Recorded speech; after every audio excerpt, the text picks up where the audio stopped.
So we're here inside of the National Football Museum ahead of the Referee Recognition Awards, and wow, what a venue it is. Just pan and have a look.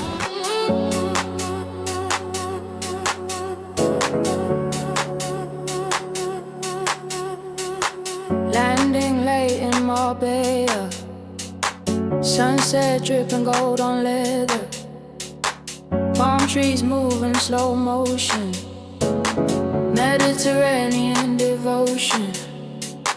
Ferrari red outside the gate, diamond watch, don't hesitate. Private villa, ocean view, everything expensive, nothing new. Champagne cold, crystal clear, whispers only the VIPs can hear. Baseline smooth, heartbeat steady, midnight mood, we're always ready.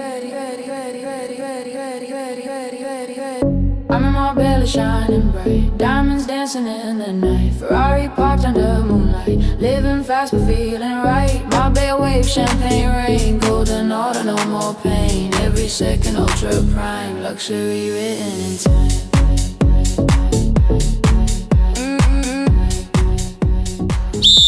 Coming closer, know that I'm a mess. This isn't about fame, it's about respect for the game. I'm Maximus Court, a level 4 referee. This is the real side of what it's like to be a non-league referee. And this is the man in the middle.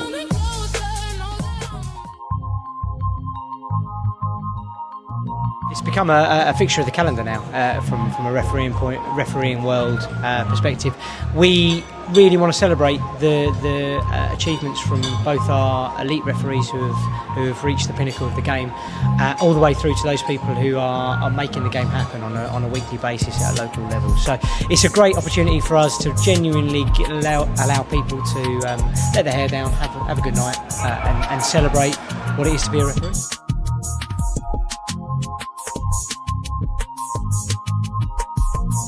Certainly those young referees coming through the system, the world is your oyster. There are some people here who have reached the very top of the game, but every one of them started in exactly the same places as every grassroots referee does. And there will be challenges, there will be difficulties on the way, but I tell you what, you've got a community of people who genuinely celebrate you and recognise all of the work that those referees do to make the game happen on a weekly basis.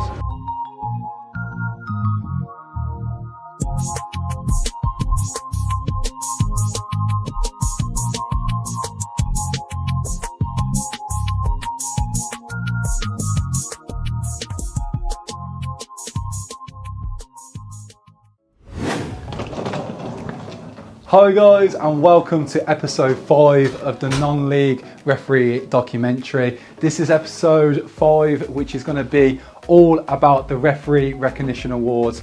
We've had the 3-hour journey to here, Manchester, where it's going to be held at the Football National Museum. I've been very fortunate to be invited by the FA, and also there's some key people that are in that room tonight, highlighting loads of awards. In fact, loads of referees across the country are up for grabs. Some really good stories. We're going to interview a lot of them, and also some really important special guests. Webb and Rebecca Welch as well are going to be there. But we can't be dressed like this, so let's get ready. Suited and booted, ladies and gentlemen, let's get ourselves down there in front to the main entrance to meet Harley Hetherington to show us all inside the venue.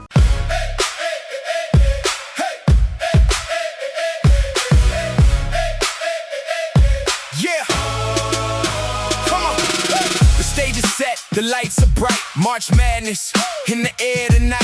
4 teams stand with dreams so high. Illinois, UConn reaching for the sky. Michigan's heart, Arizona's flair. Who will be the champion? Who will dare? Final Four, it's the showdown of the year. To ultimately have nights like tonight, what does tonight mean to you from your role and just yourself? I think it's really important to highlight that obviously we see Premier League, Women's Super League match officials, we'll see the teams going to World Cup, and it's brilliant.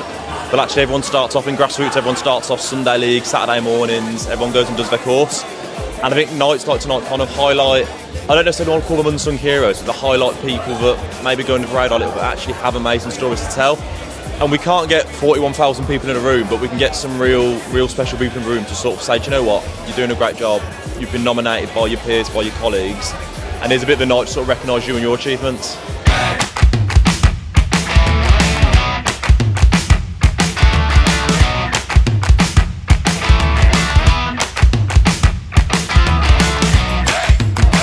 We've all started at the same place at grassroots football for whatever reason, fundamentally because of a love for the game. But whatever got us into this part of football, we've found some kind of community here that supports each other, that encourages each other when things go wrong. It passes on advice and guidance, and for some people that means going on to pretty, incredible things at the highest level of the game. But incredible things can be achieved at all levels. Just coming off a game and getting 15 handshakes or 3 handshakes or whatever it might be, or just feeling like you've done a good job to contribute to the game that you love is in itself special. So to come here and be able to hear some of the incredible stories of people at grassroots level and also celebrate some of the officials who've got to the very top, all under one roof in the same night is pretty special. It's probably unique to football, so an absolute pleasure to be here. One piece of advice is hard to narrow down to because there's loads of advice that you could give, but I think fundamentally I would say to any sort of like referee starting out on their journey that they have to believe in themselves. It's not an easy thing to do, refereeing. It's challenging at all levels. People want to give you their opinion, their advice on the job that you're doing, even though it's a job that they would never want to do themselves. So yeah, I think be strong in your self-belief, but also wrap yourself with support and people who can guide you and advise you and help you. Many of those people will be other refereeing colleagues, people outside of refereeing that have got your best interests at heart. And don't be too impatient either. It takes time to develop your skills. If you're aspiring to get further up, then you need to develop your refereeing skills to be able to cope with those steps. So every game that you do, every decision that you take will help you get to where you want to get to. And incredible things really can happen. All these referees who you see on TV, the ones that you're going to see working at the World Cup this summer, have all taken their first steps as well in refereeing, and look where it's taken them. So amazing things can happen. But of course it can only happen with lots of dedication and sacrifice and a whole dollop of self-belief supported by the football and refereeing community, and tonight's been an example of how strong that can be.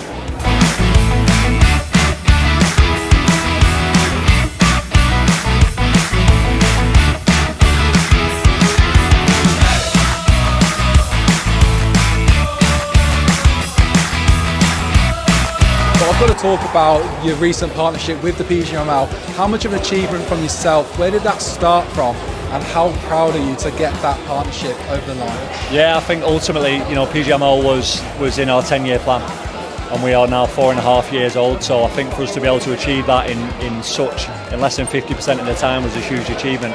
I think what's important with RefSop is that we're supporting match officials from the grassroots game, from the park pitches, all the way to Wembley in the FA Cup final. And now we've got the opportunity to do that, and it's a huge milestone for us. But I think what's important now is we don't forget our roots, and we ultimately ensure that we support all match officials at every level.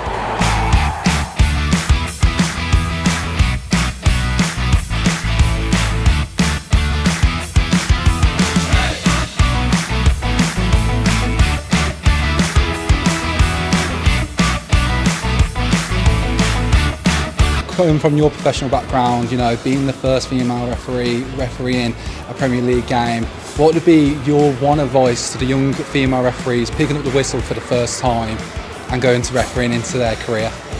Yeah, I would just say, listen, sometimes it's going to be daunting. I was a product of not wanting to do something because I was scared to do it, and it was my dad who said, listen, go and do it, and if you don't like it, you don't have to go back. And I kind of went and done it, and didn't really like it, but I still went back. So I would just say never give up. There's always a new challenge ahead, and you should embrace that because you never know what doors it's going to open.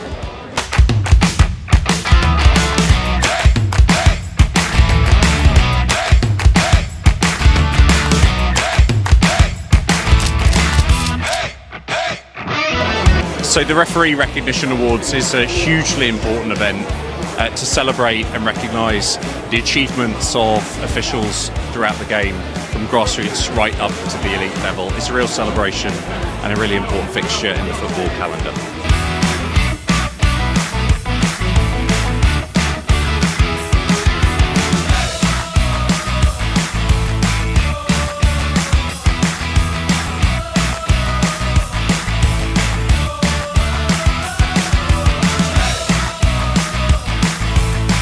The awards that are up for grabs for today are the following: the Club Recognition Award, the Referee Volunteer Award, the Champions Diversity Award, Lifetime Achievement Award, Positive Environment Award, Inspirational Role Model Award, Newcomer of the Year Award, and Refereeing in the Community Award. People are arriving now, so let's go and interview them on their arrivals, talk about how excited they are for the awards, who they're here to see, and most importantly, how much refereeing means to them.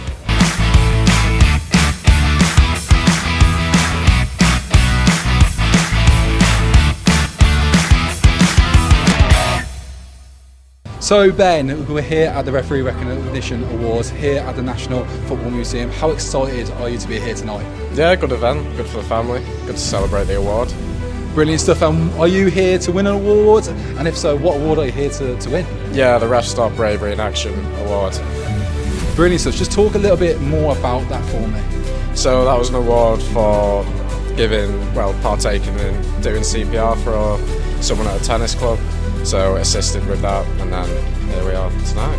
At first I was surprised. I was like, oh, it's like actually me, but I'm quite happy. Like, I'm thankful for everyone who's helped me through my journey, and yeah, I'm really happy.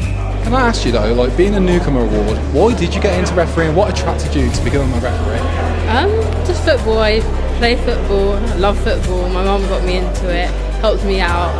My brother started too, and like that's what kind of started me and my brother both started at the same time, and like so that's how I started. Getting highly recommended for that award, what does that mean to you personally? A lot. This season I haven't had the most confidence out of everything, and I feel like there's definitely been times where I could have done a lot better than I'd done. So being here and getting it tonight means a whole lot to me, and it will help me in the future. What does that mean to you to win that award tonight? I think it's massive. Oh my gosh, I've only been reffing for around just under 2 years. I started when I was 14, and I have to say it's been a journey. There's been some games, there's been some rough games, but I think the people who you meet and the people who like help you through it, it's like amazing. Oh my gosh, it's like a really good community. I'm really glad to be part of it. It was a surprise, you know, as a referee and as a little bit of an older referee, you know, you want to maybe see the new referees coming in and make sure they're doing the right things and trying to be the best version of a referee they can be. That's something I do and I enjoy doing, you know, so to be recognised with that, then it's something, like I say, I really enjoy, but it's good, yeah. A lot, because I didn't know about way to play football and not play even and get involved in football since 3 years ago when I did my course. And so being able to persuade other people and get other people with dyspraxia like myself involved in refereeing is just something that I thought of, and the county FA have been and the FA have been super supportive of. It means everything to me, it means everything to our club, it means everything to the referees that we've got, the youth referees. We work extremely hard developing our youth refs through the Cornwall FA, bringing them into an environment that's positive, that they can thrive in, and they can go into the future to become great referees. In your opinion, how have you impacted the refereeing community within your area, would you say? Pretty strongly, like within Northumberland, we're a strong bunch, like quite tight knit, motivate each other and all, like get there in the end.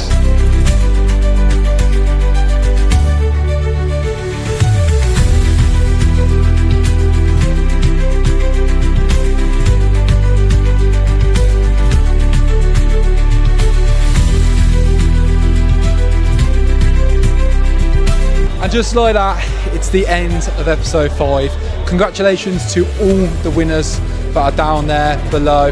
incredible awards, incredible stories, incredible people that we've met today, interviewed, got to know a little bit more. But I am knackered, and it has been a long season, and the next episode is going to be a bit more fun, off season, a little bit of relaxation. Me and my brother are going to go on holiday, so stay in tune, look forward to that. And thank you to the refereeing team from the FA inviting us down, Rest Stop as well for Powered and being a partnership for the event, to the National Football Museum as well for hosting the event. So many thank yous to so many people, and if you haven't already, subscribe, like and comment what you think about the video.